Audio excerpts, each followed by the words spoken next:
कांग्रेस के नेताओं अपना आमंत्रित कर बहन मायावती जी को एक दलित चेहरा प्रधानमंत्री बनाने का घोषणा करें कि कांग्रेस और बीजेपी जो दोनों लोग हैं ये एक सिक्के के दो पहलू हैं। जो शासन चलाने का जो तरीका बहन कुमारी मायावती जी का है, जो अनुभव है शासन चलाने का, प्रशासन चलाने का, वो तो खड़गे मल्लिकार्जुन से ज़्यादा बहन कुमारी मायावती जी को है। वो अगर प्रधानमंत्री बनती है तो बहुजन समाज का 85% का कल्याण होगा, सभी जाति सभी वर्गों का मान सम्मान हक अधिकार जरूर स्थापित होगा, मिलेगा। क्योंकि लगातार 4 बार मुख्यमंत्री बहुजन समाज पार्टी के बहन मायावती जी रही हैं।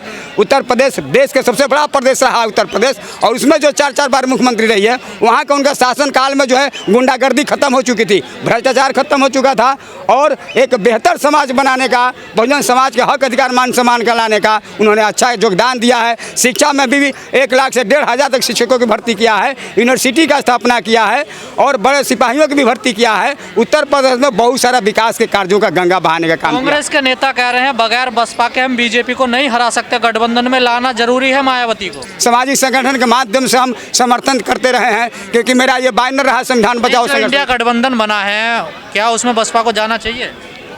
बिल्कुल जाना चाहिए, बिल्कुल जाना चाहिए। उसमें अगर चले जाते हैं वहाँ से बहुजन समाज पार्टी के अध्यक्षा, बहुजन समाज पार्टी अगर उस इंडिया गठबंधन में शामिल हो जाता है तो और भी लोकतंत्र मजबूत होकर के लोकतंत्र को स्थापित किया जा सकता है 2024 में। यही तो कह रही है कांग्रेस की, बगैर बसपा के हम बीजेपी को नहीं हरा पाएंगे 2024 में। हाँ, तो कांग्रेस अगर इस तरह से करे तो कांग्रेस के नेताओं अपना आमंत्रित कर बहन मायावती जी को एक दलित चेहरा प्रधानमंत्री बनाने का घोषणा करें। पर ऐसा तो नहीं होगा ना, दलित नहीं तो यहाँ तो ये अनुसूचित जाति के राष्ट्रपति द्रौपदी मुर्मू जी बनी है, तो प्रधानमंत्री उस गति पर क्यों नहीं बढ़ सकता है? प्रधानमंत्री तभी दलित महिला प्रधानमंत्री बन सकते, जो राष्ट्रपति बन सकती है, तो क्यों नहीं? क्यों नहीं बनाना चाहते मायावती को प्रधानमंत्री? अब क्यों नहीं बनाना चाहते हैं? इनका उनका अपना नीति और सिद्धांत रहा है, कैसे देश को हाँकना चाहते हैं ये लोग। और ये लेकिन एक मैं बात कहना और चाहता हूँ कि कांग्रेस और बीजेपी जो दोनों लोग हैं ये एक सिक्के के दो पहलू हैं। दोनों एक जैसे ही हैं, एक सिक्के के दो पहलू हैं। ये दोनों लोग हैं, कभी कांग्रेस सत्ता में बैठेगी तो कभी बीजेपी बैठेगी, कभी कांग्रेस बैठेगी तो कभी बीजेपी बैठेगी। ये दोनों लोग चाहते हैं कि हम ही लोग देश को चलाएं। राहुल गांधी, प्रियंका गांधी कह रहे हैं पिछड़ों को, दलितों को हम न्याय अधिकार मिले। वो तो झांसा दे रहे हैं। जब दलितों के घर में खाने जाते हैं तो पहले से ही खाना वहाँ बने बनाए मंगवाया जाता है और सो के जाता है, दलितों के घर में जाकर खाना आता है। जिस तरह से आज़ादी के आंदोलन के पहले भी हरिजन शब्द का महात्मा गांधी ने उच्चारण किया था और हरिजन उद्धार करना चाहते थे, तो अपने ही कांग्रेस के लोगों को जाकर खड़ा करके करते थे कि यही हरिजन लोग हैं, जबकि वो कांग्रेस के हुआ करते थे, वो दूसरे वर्ग के हुआ करते थे। तो इस तरह से दलितों के साथ जनगणना की बात कर रही है। हाँ, जातीय जनगणना तो अच्छी बात है, बिहार का पहल किया। बिहार के माननीय मुख्यमंत्री नीतीश कुमार जी ने जातीय जनगणना करके देश को दिखाने का काम किया।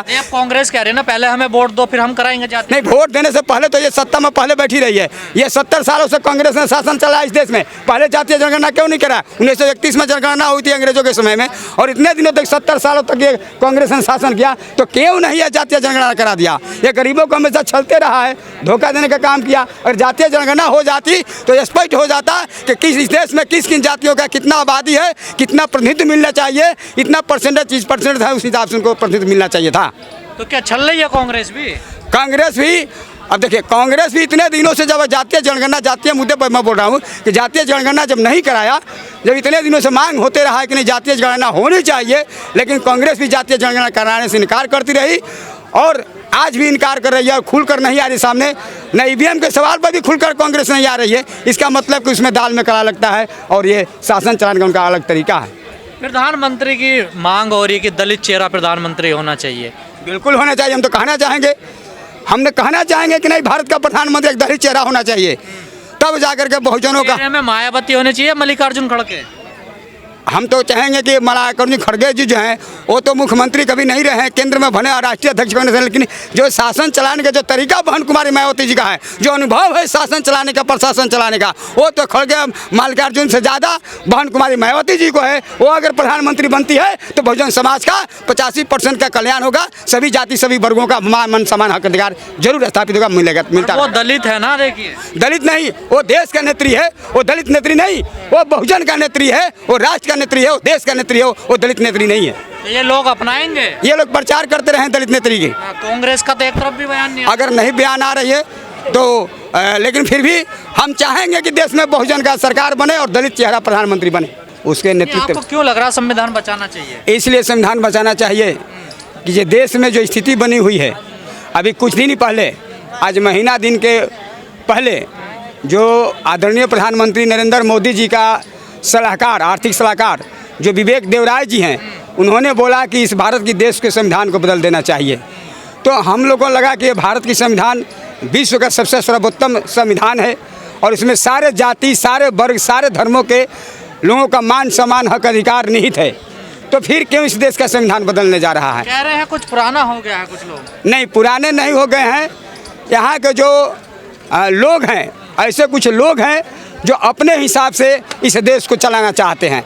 जैसे कुछ मनुवादी लोग हैं जो इस देश को अपने नीति और सिद्धांतों को उसमें समावेश करके नया बदल। कौन है मनुवादी? यहाँ आरएसएस और बीजेपी के लोग हैं।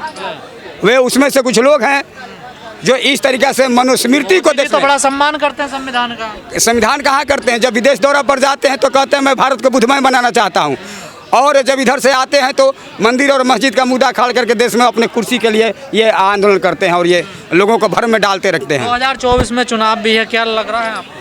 क्या नहीं, पूरे देश की जनता जाग रही है और ये समझ रही है कि ईवीएम का जो हैकिंग के माध्यम से वीवीपैट नहीं पर्ची उसमें डाला जाता है, वो ईवीएम जिस देश में जिस देश में ईवीएम का मशीन का निर्माण होता है, जापान जैसे देशों में, वहाँ बैलेट पेपर से चुनाव होती है। तो फिर इस देश में भी जो है बैलेट पेपर से चुनाव होना चाहिए, ईवीएम के माध्यम से नहीं होना चाहिए। राजनीतिक पार्टी तो विरोध नहीं करती ना? राजनीतिक पार्टी तो सारे पार्टी लोग आरएसएस बीजेपी के छोड़ करके और ये बहुत सारे सामाजिक संगठन से लेकर मध्यवादी पार्टियाँ जो है वो विरोध में बोल रही हैं। बसपा की स्थिति कैसे देख रहे हैं 2024 चुनाव? बसपा की भी स्थिति तो यहाँ जो है सो कि भारत में अच्छी ही दिख रही है। तो मैं आप सबका ज़्यादा वक्त नहीं लूँगी, सिर्फ आप सबके साथ मेरी एक हाथ जोड़कर विनती है कि हम इस तरीके के मूवमेंट्स में आए, लेकिन जब आपके बच्चे सड़कों पे बैठ के लड़ रहे हो तो बिना किसी सोच समझ के, बिना किसी सूझबूझ के कि कौन है उनके पीछे, कौन है, क्या चल रहा है, क्योंकि ऐसी बहुत सारी चीज़ें हमारे पास आती हैं, उनका साथ दें। ऐसी बेटियों को, कल्पना जी यहाँ बैठी हैं, डॉक्टर रितु यहाँ पे है, और मैडम गौतम जी हमारे बीच में, रेणुका जी और उनकी पूरी टीम, जब महिलाएं जिनके लिए बाबा साहिब ने सबसे ज्यादा काम किया और उनको एक स्वयं दर्जे का नागरिक आपके साथ एक लेवल पे खड़ा किया, तो प्लीज बिना इफ बट के, बिना थॉट लगाए अपनी महिलाओं का सम्मान करें और उनको सशक्त करें और उनका हौसला बढ़ाए, उनके साथ सड़क पे आके खड़े हों, क्योंकि आपके समाज की ये जीत है। क्योंकि बाबा साहब ने कहा था कि I measure the progress of the community by the degree of the progress which women have achieved.